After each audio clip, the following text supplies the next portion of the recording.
Hey, what's going on, guys? John Lee here with another awesome video. Welcome back to my community if you're a subscriber. If not, please consider subscribing right now. So in this video, I wanted to tell you about how to calculate your dosage for your cannabis or your edibles.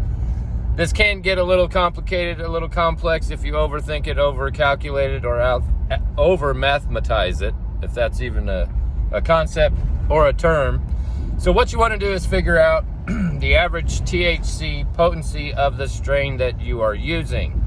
So in my case, with the Moneymaker strain, that would be 20% THC is the average.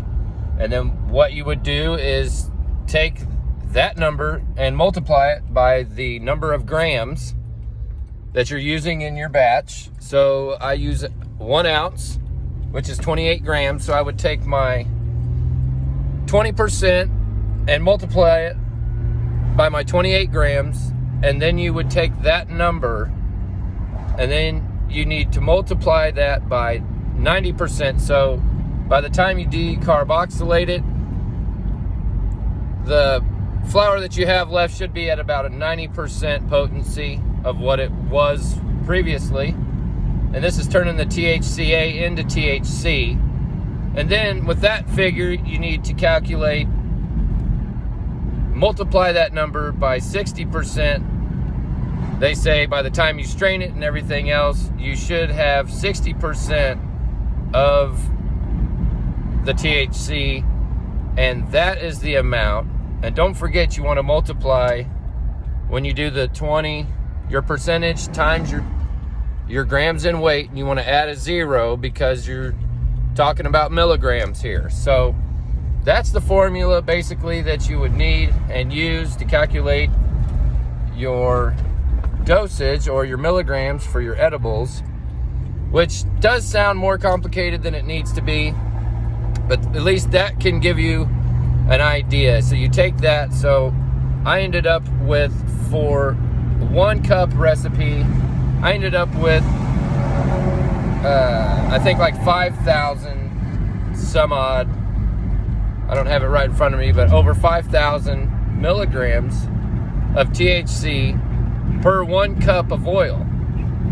Or no, it was, after I did the 60%, it was 3,000. There's about 3,000 milligrams worth of THC. So that would put me, so then you take your, what's left over milligrams of THC, then you can divide it into your servings.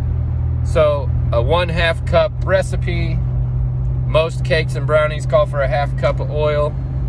I'd be looking at about 1,700 milligrams per 1 batch of brownies. If I divvy that up into 12 bar sections, that's roughly 180 milligrams per bar.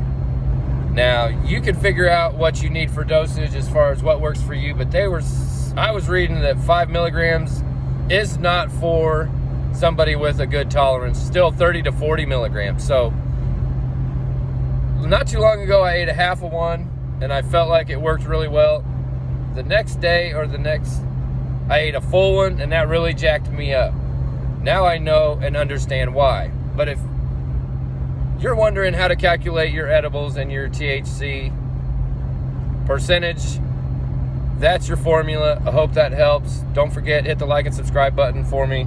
Use zigzags and ring the bell for notifications. I'm John Lee.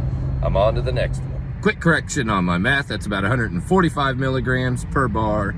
If you have 1,700 milligrams for a 1/2 cup of oil, if your portions are split into 12. And if you start with a 20% THC at 28 grams. So remember that if you don't decarboxylate the marijuana or the cannabis, you won't activate the THC and you will not get the effect that you're after.